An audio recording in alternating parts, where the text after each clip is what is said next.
beaucoup pour ce retour d'expérience. Ah oui, la petite télécommande. Et puis merci pour la transition avec le label, puisque du coup, j'ai pas à la faire. Elle est parfaite, celle-là. Le label RE2020, donc d'ailleurs, l'idée avait été lancée ici même par Julien Denormandie quand il était ministre du Logement. Et donc ça a été confié au plan bâtiment durable de coordonner la réalisation de ce label. Et en fait, c'est un label dont l'idée, c'est vraiment pour les maîtres d'ouvrage qui le souhaitent d'aller plus loin que la RE2020, avec plusieurs pistes, donc évidemment on va en parler, comme celle d'ajouter d'autres thématiques en plus de l'énergie, du carbone et du confort d'été, par exemple d'ajouter la qualité de l'air intérieur ou l'économie circulaire par exemple, ou alors éventuellement d'anticiper des seuils de la RE 2020, comme on vient de le voir dans cet exemple avec le seuil 2025.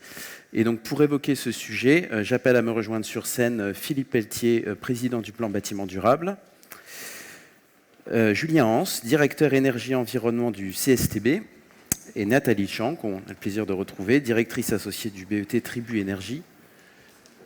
Et on avait Marjolaine Meunier-Milfer, bon, elle nous rejoindra en cours d'échange. Installez-vous.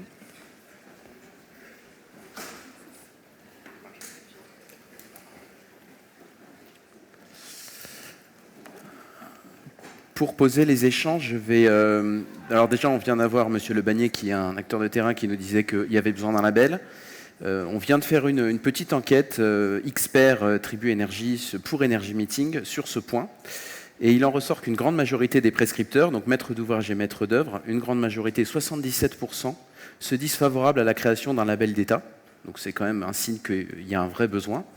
Et par exemple, ils ont proposé, les personnes sondées ont proposé plusieurs thèmes qu'elles aimeraient voir intégrés dans ce label. Donc on retrouve en premier l'économie circulaire et le réemploi à 65%, la qualité de l'air intérieur 53% et les énergies renouvelables 48%. C'est évidemment, certains de ces thèmes sont déjà traités dans la RE 2020 en partie, mais ils souhaiteraient qu'on puisse aller plus loin. Donc je vais tout d'abord me tourner vers Nathalie Chang, donc directrice associée du bureau d'études Tribu Énergie. Est-ce que aussi vous êtes de cet avis? Qu'est-ce que vous pensez des résultats de ce sondage? Est-ce que vous pensez qu'il y a besoin d'un label? Et qu'est-ce que vous en attendez en tant que actrice du secteur de la construction? Eh bien, effectivement, moi je suis tout à fait favorable à ce qu'on anticipe dès maintenant et on dispose d'un label qui puisse aller plus loin. Je pense qu'il y a un très très grand besoin sur le terrain, puisque d'ores et déjà on voit des aménageurs qui nous imposent en fait d'aller au minima vers des niveaux 2025 voire 2028 sur des opérations. On a par ailleurs nos clients promoteurs qui vis-à-vis de leurs investisseurs aujourd'hui souhaitent aussi aller au-delà et anticiper les futures étapes réglementaires. Donc ça, effectivement, il y a ce sujet où il y a un besoin de labels pour aller au-delà, pour créer plus de synergie, pour aller plus vite en matière notamment de réduction d'impact carbone. Mmh. Néanmoins, avec un petit quand même sujet, qui est qu'aujourd'hui, on croule un petit peu sous les appellations. Oui, il y avait 6 labels, si j'ai bien compté, dans le retour d'expérience qui vient d'être présenté. En tout cas, j'en ai compté 6. Alors, en fait, aujourd'hui, on est dans une véritable jungle des labels avec différentes thématiques où déjà on constate que nos clients, partenaires ont beaucoup de mal à s'y retrouver pour pouvoir effectivement... je dirais qu'il y a aujourd'hui un manque de lisibilité. Mmh.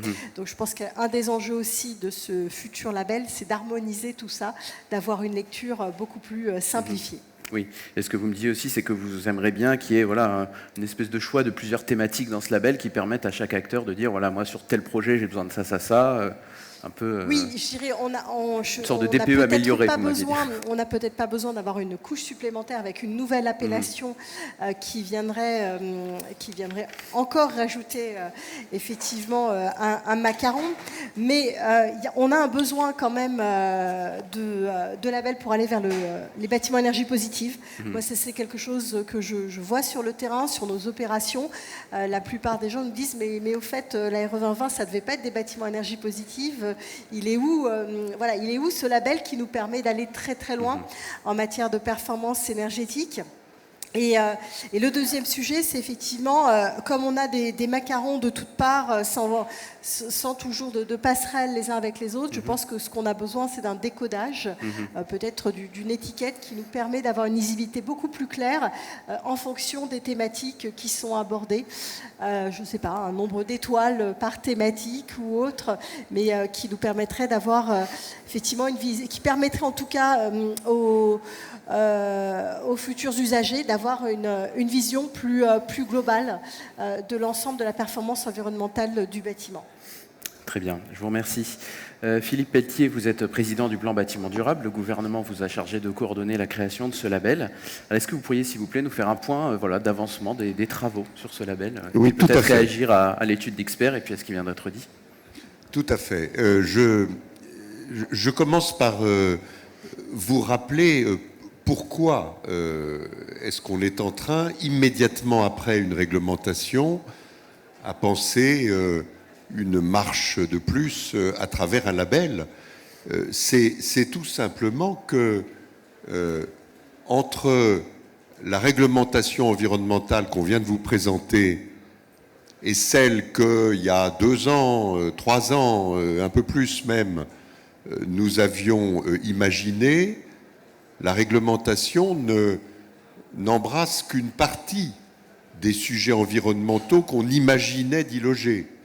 On a l'énergie, on a le carbone, on a le confort d'été, on a le contrôle des systèmes de ventilation, mais vous n'entendez pas parler, comme Nathalie vient de le dire, de bâtiments à énergie positive, vous n'entendez pas parler de biodiversité, d'économie circulaire, de qualité de l'air, au-delà du contrôle des systèmes de ventilation, de l'eau, etc. Et donc, on avait en tête, lorsque, à partir de groupes de travail du plan bâtiment durable dès la RT 2012, lorsque l'administration nous a demandé de réfléchir à l'après, on avait en tête le poste énergie, le poste carbone, et puis un poste général qu'on va appeler bien-être des habitants et positionnement harmonieux du bâtiment dans son environnement. Bon. Et on voit qu'avec raison, la RE, elle va à l'essentiel et qu'il y a déjà pas mal de boulot pour intégrer ce paramètre du poids carbone du bâtiment dans nos constructions. D'où l'idée qui est, c'est peut-être le bon moment, en faisant différent de ce qu'on faisait auparavant. Auparavant, vous savez qu'un label vient plutôt préfigurer une réglementation. Ça a été le cas de BBC et Finergie avant la RT 2012. Là, on s'est dit, mais non, le moment est sans doute venu que l'on donne plus de sens à la démarche environnementale que porte la réglementation, en posant assez vite un label dont je vais rappeler les 2 fonctions principales.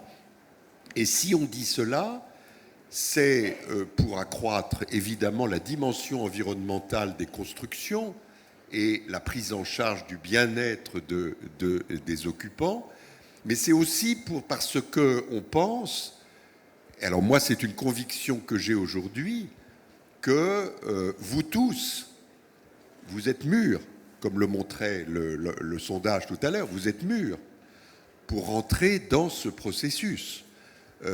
Ceux qui ont 10 ans d'expérience penseront comme moi, je pense, que je le crois, le changement considérable de réceptivité des salles de professionnels au sujet RE par rapport à l'accueil compliqué qu'il y avait eu sur la RT 2012. La RT 2012, moi je n'entendais que les choses qui n'allaient pas bien. Vous allez nous faire fabriquer des thermos en guise de logement, ça va coûter les yeux de la tête, on ne saura pas faire, qu'est-ce qui vous prend d'accélérer comme ça l'isolation du bâtiment? C'était que des propos négatifs. Puis au fil du temps, la capacité des filières professionnelles à absorber le sujet. Là, moi je fais plein de réunions comme celle d'aujourd'hui et j'ai un accueil qui tient un peu de l'évidence. Oui, cette prise en compte du poids carbone, elle est dans l'air du temps, c'est le bon moment. Et donc, c'est à partir de ce constat d'une bonne réceptivité du corps social, même si on sait qu'il y aura des complications. Ça ne va pas être simple de mesurer le poids carbone d'un bâtiment, mais on sait que la tonalité d'accueil est positive et que donc venir ajouter ce label à la RE, c'est probablement la bonne idée. Alors, 2 phrases pour clore cette première prise de parole. La première chose, on s'est dit, il faut que le label, il ouvre le champ des possibles environnementaux aux acteurs. Et j'ai évoqué quelques thèmes il y a un instant. Julien le fera probablement plus précisément. Biodiversité, économie circulaire, air, eau, lien du bâtiment avec son environnement, mise en réseau, mesure plus fine des données. Enfin, il y a un certain nombre de voies de progrès. Et notre idée, c'est on ouvre la porte sur ces thématiques, mais on l'ouvre modeste. On joue un peu petit bras pour commencer. On met une première marche. Pas haute, pas haute. Il faut que les gens s'engagent et il faut après faire confiance, comme Nathalie l'évoquait tout à l'heure, à des processus évolutifs. On va ensemble grandir, on va ensemble transformer cela. Donc ça, c'est la première idée, on ouvre le champ thématique. Et la deuxième idée, on permet à ceux qui ont envie de courir plus vite que la musique, de se repérer sous la bannière du label. Ceux qui veulent appliquer 2025 en 2022, ceux qui veulent aller sauter directement au seuil 2028, grand bien leur face, on les salue, coup de chapeau, et on vous reconnaît des points dans l'appréciation du label. Mais notre idée première, c'est tout de même ouvrir le champ des possibles pour asseoir la qualité environnementale du bâtiment dans son positionnement. Et peut-être qu'on va le dire ou que Marjolaine le dira à ma place, mais on a mis en place un processus paisible, calme. Il fallait d'abord que la RE s'installe avant qu'on vienne parler un peu trop du label. Donc on a bossé, mais on a bossé un peu en chambre. Il fallait mobiliser les bons acteurs pour construire le label, et là, il n'y avait pas besoin de réinventer, et les bons acteurs, on les a trouvés, et ils ont accepté de travailler ensemble. Ça, c'est la très bonne nouvelle. Et puis maintenant, on va poursuivre, on va ouvrir la concertation à la filière, et on va se mettre en ordre de marche pour fin 2022, début 2023, pouvoir proposer le label. Voilà en gros les idées qui guident notre démarche. Merci beaucoup pour ce point. Julien Hans, donc vous êtes directeur énergie-environnement du CSTB. Vous avez une métaphore que je trouve très parlante sur l'idée de menu, un label comme un menu où on viendrait un peu piocher. Est-ce que justement vous pourriez nous en dire plus sur la manière avec laquelle vous voyez ce futur label ? Le label, c'est un menu, parce que c'est vrai que quand on s'installe à une table pour faire une réglementation, c'est plus l'heure de faire les courses. Il faut aller vite, donc il faut savoir déjà faire les choses. Le plaidoyer sur la présentation précédente est clair, et peut-être que pour la RE, c'est aussi le moment de dire merci et de se redonner un peu de perspective. Merci à la première fiche de déclaration environnementale et sanitaire, 2004. Merci à ceux qui ont fait des analyses de cycle de vie quand il fallait une semaine pour récupérer les données, 2008, 2009, 2010. Merci à ceux qui ont fait HQE Performance à l'époque, 150 opérations. On continuait d'y passer 3 jours ou 4 à l'époque. Merci à ceux qui ont trouvé des solutions pour faire des ACV en 2 heures. Aujourd'hui, il y en a plein les travées, des outils qui font des ACV presque au clic, en tout cas des ACV amont, certes. Donc effectivement, c'est un menu, parce que si on n'est pas prêt, on ne peut pas réglementer. C'est grâce à tous ces gens-là qu'on a fait une réglementation qui fonctionne. Et pourtant, quand on va chercher les équipements, il en manque encore un petit peu, parce que ceux qui ont un petit peu traîné à comprendre qu'il faudrait ces données-là, aujourd'hui, on a encore bouché les trous avec des données par défaut. Alors, on connaît tous les enjeux, le camp d'entraînement, du coup, il doit être beaucoup plus serré que ça. Donc l'idée d'avoir un menu, c'est effectivement de donner de la visibilité sur les méthodes qui fonctionnent pour les sujets qui nous intéressent. Et ça a été dit, que les gens puissent s'entraîner sur le terrain à nous dire comment ça fonctionne. Alors de ce menu, on a quoi ? On va repartir des piliers de la réglementation environnementale 2020. Les consommations d'énergie, c'est pas que c'est derrière nous, mais on commence à devenir très très très très bon. En tout cas à l'échelle d'un bâtiment. On peut se dire deux choses sur les consommations d'énergie. D'abord, ce qu'on veut, c'est une société qui consomme peu d'énergie. Donc à partir de là, le bâtiment devient un équipement de notre société. Donc il faut le concevoir comme une fenêtre dans un bâtiment et une pompe à chaleur et un isolant. C'est un bâtiment avec d'autres bâtiments, avec un réseau de mobilité, avec un réseau de chaleur, avec un réseau électrique. Dit autrement, intéressons-nous à la performance énergétique d'un système un peu plus gros, un projet d'aménagement, un quartier, une ville, un territoire. Et donc ça pose des nouvelles questions à qu'est-ce que je vais demander en termes de propriété à mon bâtiment pour faire ce boulot-là. Premier point de progrès sur les consommations d'énergie. Le deuxième, soyons clairs, c'est comment ça marche pour de vrai. Je crois qu'à un moment donné, il faut savoir s'arrêter, on calcule beaucoup de choses, les bâtiments sont très performants sur le papier, on sait tous que maintenant ce qui se passe, c'est comment c'est réalisé et comment c'est opéré et comment ça fonctionne dans le temps. Quand on sait que sur les climatisations, c'est les fluides frigo qui vont faire l'essentiel des émissions de CO2, il ne faudra pas que ça fuit, par exemple. D'accord ? Donc sur les consommations d'énergie, les lois d'eau, est-ce que les pompes à chaleur fonctionnent, est-ce qu'il y a une robustesse à la mise en œuvre et à l'usage ? Il va falloir travailler là-dessus et sans doute beaucoup plus mesurer que ce que l'on a fait jusqu'à présent. Après, comment ça fonctionne entre la mesure, la garantie, le calcul, il y a beaucoup de choses sur lesquelles il va falloir s'entraîner. Ça, c'est pour la dimension énergétique. Sur la dimension environnementale, n'oublions pas que la RE 2020 nous apporte l'analyse de cycle de vie. C'est ça la nouvelle méthodologie. On va apprendre à compter ce que l'on doit et ce que l'on a prélevé à l'environnement. Dans les consommations d'énergie, on a les énergies non renouvelables qui viennent. Celles-là, je les puise dans un stock non renouvelable. Ce n'est pas la seule ressource. Les matières premières, c'est aussi une ressource rare. Il y a des endroits où on manque de sable. Ça peut paraître paradoxal et ce n'est pas une blague. Donc les ressources, ça va être la même chose. Et les ressources, les déchets, tout ça, c'est la notion de circularité qu'il va falloir travailler. Donc je crois que les bâtiments circulaires, en étalant zéro, ça peut aller assez vite. Mais une image que j'aime beaucoup, alors comme l'a dit Philippe, la RE 2020, c'est évident pour tout le monde. Une évidence sur le carbone pour tout le monde. Une évidence qu'il faudra passer le confort des canicules à venir pour tout le monde. Ce qui est quand même frappant, c'est que tous ces bâtiments-là sont conçus pour être cassés. 250 kg de carbone dans les infrastructures, ils sont tous conçus pour être cassés. Je pense que quand on fera un Energy Meeting 2055, les gens dans la table auront du mal à comprendre qu'à cette époque-là, on laissait passer ça. Donc, ces bâtiments-là ne peuvent plus être démolis. On doit être dans une circularité pour les revêtements de sol, pour les cloisons, pour les structures, pour les équipements. Maintenons tout ça, recyclons un maximum. Donc la dimension environnementale, on va passer du carbone aux matières premières, aux déchets, à toute la notion de circularité. Je crois que dans les ressources sur lesquelles il va falloir être extrêmement prudent, c'est sur l'eau. Et donc là, sur l'eau, il faut passer à autre chose. Alors c'est pareil, hein, ça rentre d'un côté, ça sort de l'autre. Niveau circularité, là, c'est quasiment zéro. Donc il faut travailler ce sujet de l'eau. Et puis, le sujet de la biodiversité. Alors ça tombe bien, la biodiversité, c'est un sujet extrêmement intéressant. C'est la consommation de surface, la pollution de l'eau, la pollution de l'air, toutes les pressions que l'on met sur le vivant. Voilà, ça c'est le sujet environnemental, c'est ça. Derrière, on a le confort, parce que ces bâtiments-là, il faut qu'ils respectent la planète, il faut aussi qu'ils permettent de vivre comme il faut dedans. Alors, passer les canicules des prochaines années, ça ne fait pas rêver tout le monde, mais en même temps, on sera tous contents de pouvoir le faire.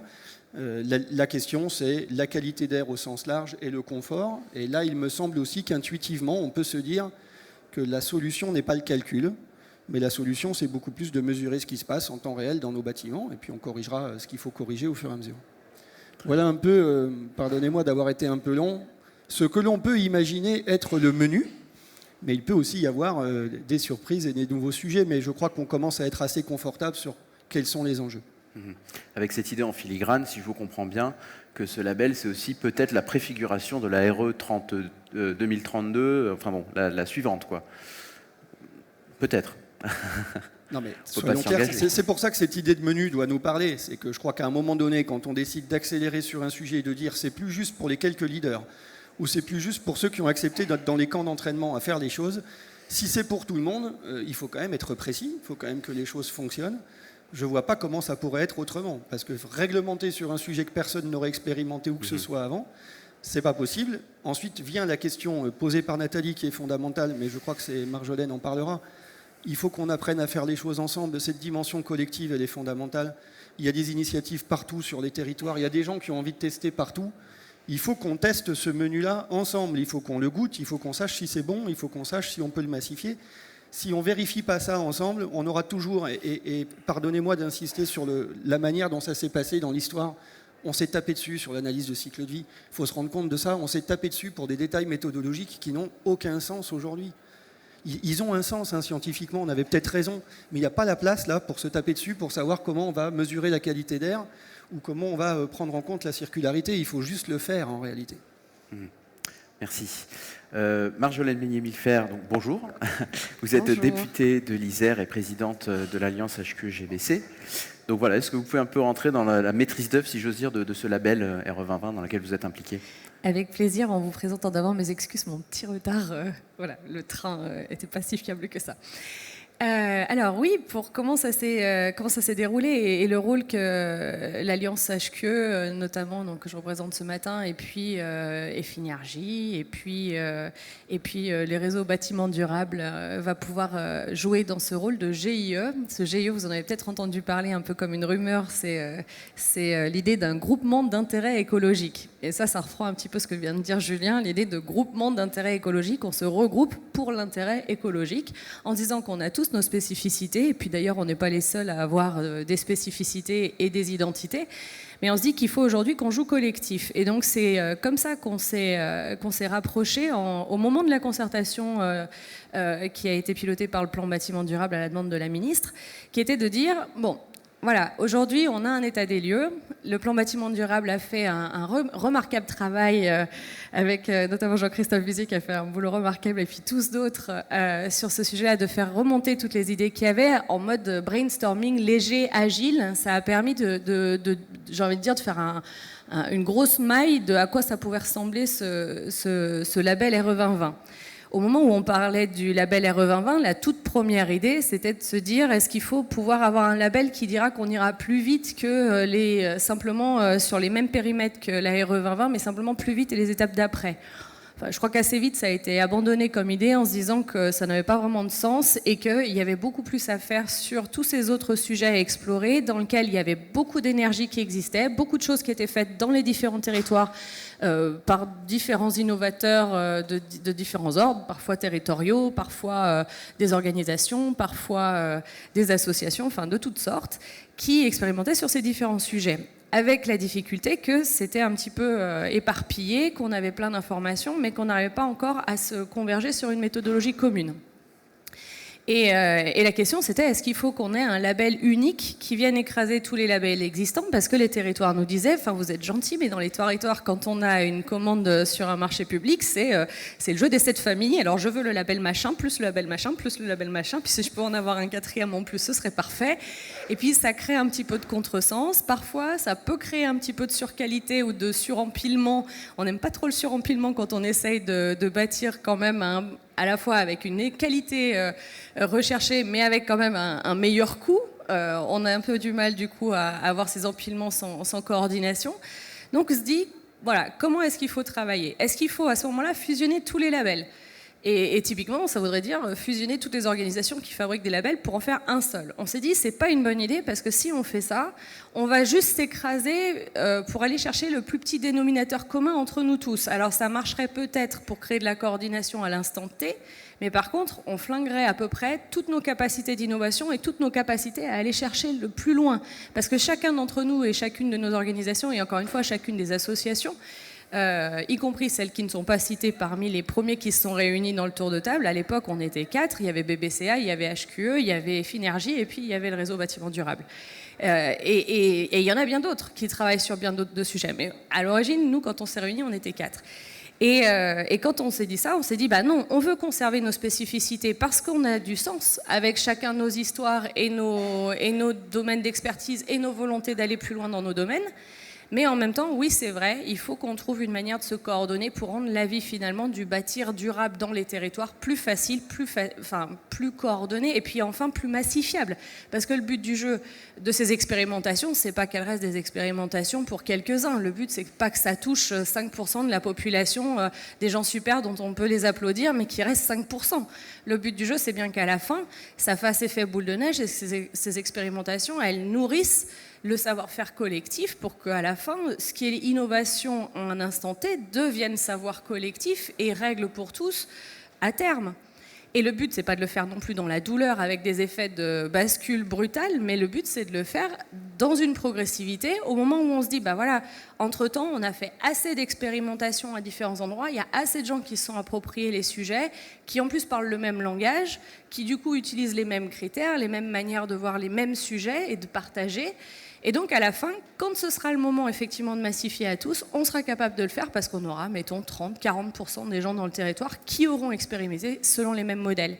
Ce qu'on ne veut pas voir arriver, si vous voulez, c'est des gens qui vont travailler la biodiversité dans une partie de la France avec leur vision, alors moi, je suis une littéraire, donc je vais utiliser des métaphores littéraires, vous m'excuserez, mais avec leur langage local. Et puis avec leur vision d'un phrasé constructif qui serait comme un patois, si vous voulez. Et puis demain, à un autre endroit, on a un autre patois sur la biodiversité qui se développe dans un autre coin de la France. Et puis ces deux patois-là, le jour où ils se rencontrent, eh ben, ils ne savent pas se parler. Parce qu'ils n'ont pas utilisé les mêmes codes, parce qu'ils ont peut-être par-ci, par-là des mots qui se ressemblent un peu, mais ce n'est pas complètement sûr, on ne peut pas superposer, et puis à la fin, on ne peut pas parler la même langue.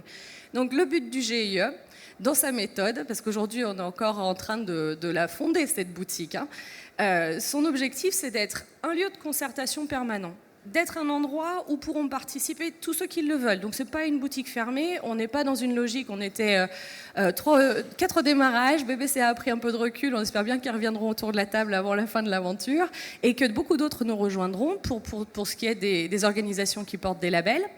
On espère aussi qu'on aura les organisations professionnelles, on aura le CSTB, l'ADEME, la DHUP, enfin tous ceux qu'on a besoin d'avoir autour de la table pour travailler autour d'un label.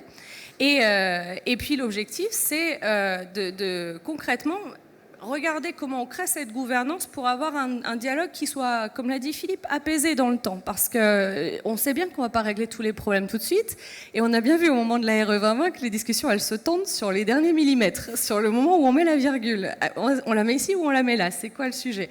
Donc il faut qu'on ait une gouvernance qui soit solide, équilibrée, partenariale, pour qu'on puisse régler ces problèmes... Enfin, c'est même pas des problèmes, c'est ces arbitrages-là de manière efficace, et pour qu'on puisse le faire dans le temps. Parce que à un instant T, on sait décerner, Julien l'a dit, un certain nombre de sujets, mais il y en a beaucoup d'autres qui arriveront demain. J'étais à Caen il n'y a pas très longtemps dans une école qui sont en train de développer de la biodiversité marine à travers des savoir-faire du bâtiment. Peut-être qu'un jour, il y aura un label biodiversité marine, parce que le label biodiversité seul, il sera plus suffisant pour recouvrir tous ces sujets. Donc on aura peut-être une nouvelle brique qui viendra s'ajouter. Et ça, c'est bienvenu, et je pense qu'il faut qu'on puisse avoir le moyen, dans cette boutique, encore une fois, continue, qui pourra dire à la fois intégrer progressivement de nouveaux sujets, les permettre de les débattre, et dès qu'ils sont matures, pouvoir les intégrer au panel.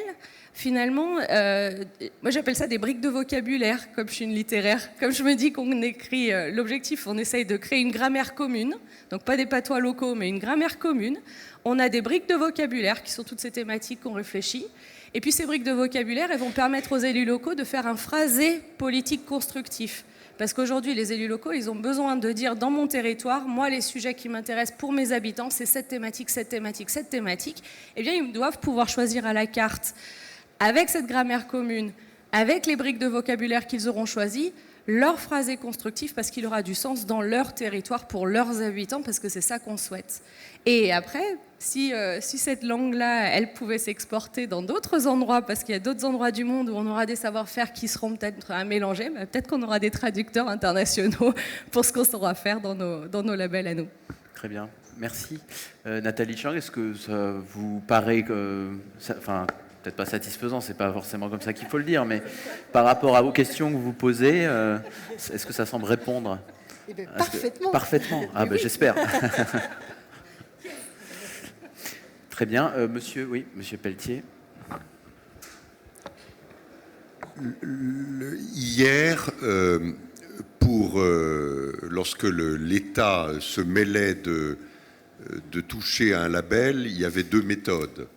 Il y avait la première méthode, il demande à son administration de fabriquer une règle, une norme, c'est ce qu'on appelle un label d'État. Puis il y avait l'autre façon, la plus fréquentée, qui était une association prenait l'initiative de fabriquer un label et puis l'État venait donner son coup de tampon en validant cela.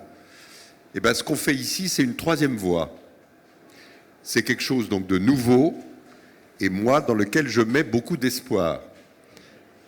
On suscite à travers ce groupement d'intérêt écologique dont Marjolaine est l'inventrice, on suscite un groupement de deux grandes associations porteuses de labels, HQE et Finergie, et d'une organisation, le collectif Bâtiment Durable, qui partout dans les régions fonctionne avec un système qui ressemble au label, qui n'est pas un vrai label, mais qui ressemble au label. Et on leur a dit, plus exactement, on les a invités, ils ont accepté, vous allez travailler ensemble, et c'est vous qui allez évidemment, sans valider par l'État, proposer ensemble ce label. Alors comment il s'appellera? Est-ce qu'il aura un nom unique? Est-ce qu'il sera commercialisé sous des marques des différentes associations ou pas? C'est assez secondaire. Ce qui est très important, c'est qu'on va avoir un référentiel commun qui va asseoir le label et que ce référentiel, il va être fabriqué par les gens qui savent faire, les associations dont c'est le boulot, et que l'État va surveiller le processus et donner son feu vert à ce produit nouveau qui va être ainsi construit. Donc c'est la première idée, grande innovation. La deuxième idée, le groupement ne va pas disparaître, comme Marjolaine l'a dit, au lendemain de la livraison du label. Il va continuer dans la durée, parce qu'un label, par nature, c'est évolutif. On va, en fonction du dialogue avec ceux qui utilisent le label, avec les collectivités territoriales qui vont le valoriser, avec les grands acteurs qui vont s'engager sous le label tout de suite, on va voir comment on peut, dans la durée, le faire évoluer, comment on peut, là, ajouter un thème de plus qui n'aura pas été prévu initialement, là, hausser la marche ou lui donner une ampleur plus intéressante, etc. Donc il va y avoir un travail de pilotage, de suivi, etc., à partir de ce collectif qui, comme Marjolaine l'a indiqué, s'il démarre par 3 groupements, il a vocation à s'ouvrir à d'autres associations qui vont être accueillies pour apporter leur brique à la construction de ce label. Et puis, troisième et dernier point, vous avez compris qu'il faut un tout petit peu de temps pour que cette gouvernance assez nouvelle se mette en place.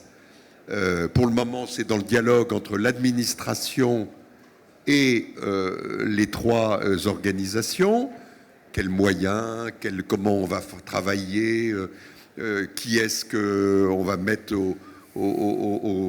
à la mission d'écrire les grandes donnes du label. Et une fois cela acté, on va ouvrir la concertation aux professionnels pour qu'ils disent leurs mots dans chacune des thématiques et qu'ils viennent par leur expérience dire ça c'est tout à fait possible, ça c'est peut-être trop ambitieux pour tout de suite, et qu'on arrive à construire ensemble un label qui en somme soit adapté à cette volonté que j'observe, et je le redis encore une fois, de progresser collectivement vers des bâtiments mieux inscrits dans leur environnement, mieux adaptés au bien-être de leurs occupants et maîtrisant de manière intelligente l'énergie consommée et les émissions de gaz à effet de serre qui sont produites à partir du bâtiment. Donc tout ce processus-là, le label va venir compléter l'ARE et je pense que ce qu'on est en train de faire permet que ce souhait se réalise. Je souhaite que ils reçoivent une adhésion assez massive de la collectivité que vous représentez, parce qu'il sera adéquat au moment 2022-2023 où il sera disponible. Et puis après, on le fera évoluer ensemble. Voilà, c'est ce parcours-là qu'on est en train de construire ensemble. Et je pense qu'on est au bon moment, on a le bon tempo, et l'ouverture et la concertation vont être très larges. C'est la marque Plan Bâtiment Durable. Et rassurez-vous, moi je ne sers qu'à ça, mais faire en sorte que y ait une appropriation la plus consensuelle possible de cette marque commune qui va nous permettre d'aller un peu plus loin que la réglementation environnementale ne le prévoit. Bien, merci pour ce mot de la fin. Je pense qu'on peut vous applaudir.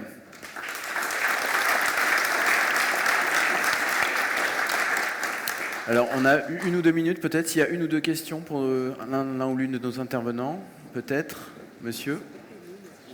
Ah, il faut un micro.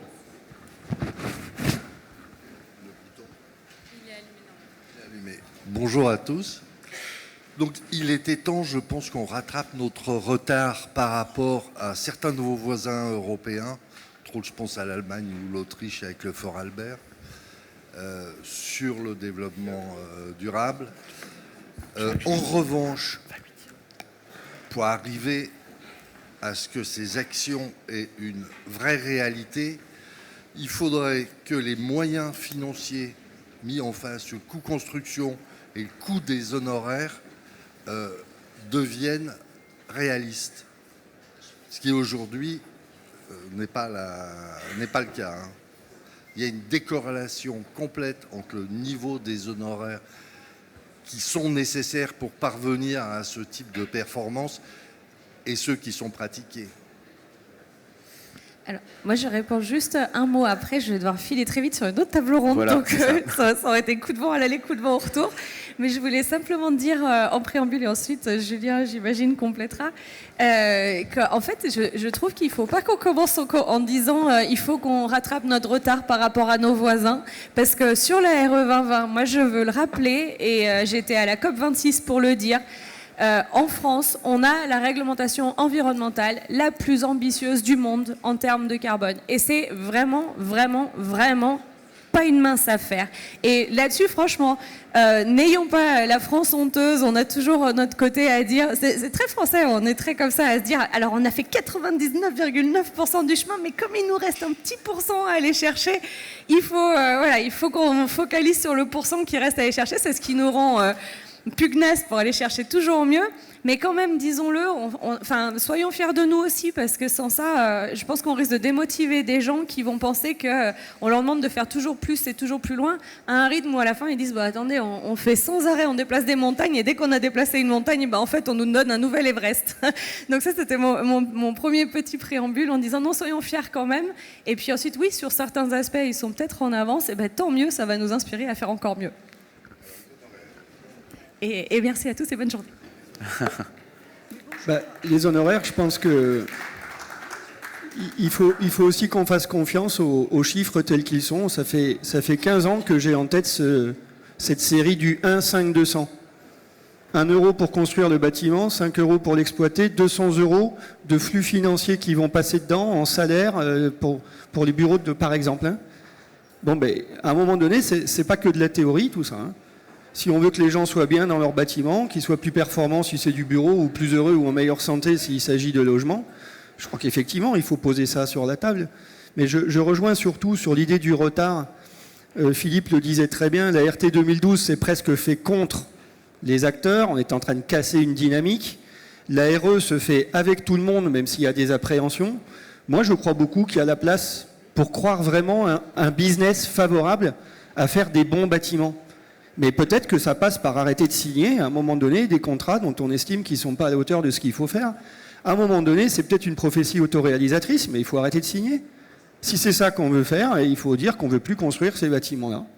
Je pense qu'à un moment donné, il y a une démarche presque citoyenne à tout ça. Alors, c'est peut-être toi qui vas nous le dire plus précisément, c'est peut-être plus simple à dire qu'à faire, mais je crois que c'est ça qu'il faut faire. Non, mais sur les honoraires, c'est sûr que on rajoute, là, déjà, rien que la RE 2020 en elle-même, on vient rajouter un coût supplémentaire qui est cette nouvelle étude carbone qui va avoir un prix. Ce qu'on peut constater quand même, c'est que ça y est, là, les maîtres d'ouvrage ont intégré, ça sera une mission complémentaire, il faut le financer.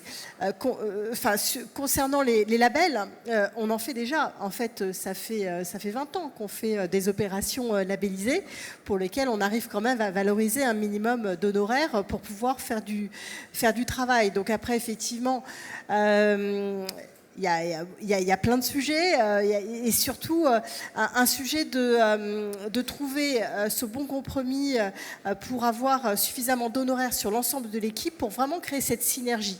De surtout pas travailler en silo. Et ça, je pense que c'est ce qu'il va falloir faire comprendre.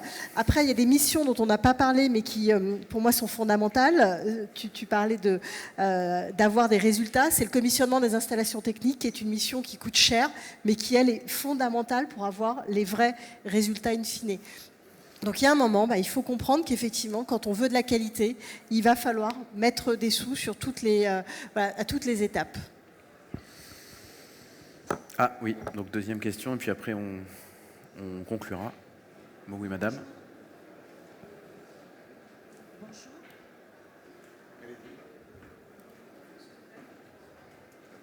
Je suis Catherine Mousset, d'Afnor Énergie. J'ai une question, donc, Madame Bélier qui fait partie à M. Pelletier. Nous avons eu des échanges, M. Pelletier, avec Afnor Certification.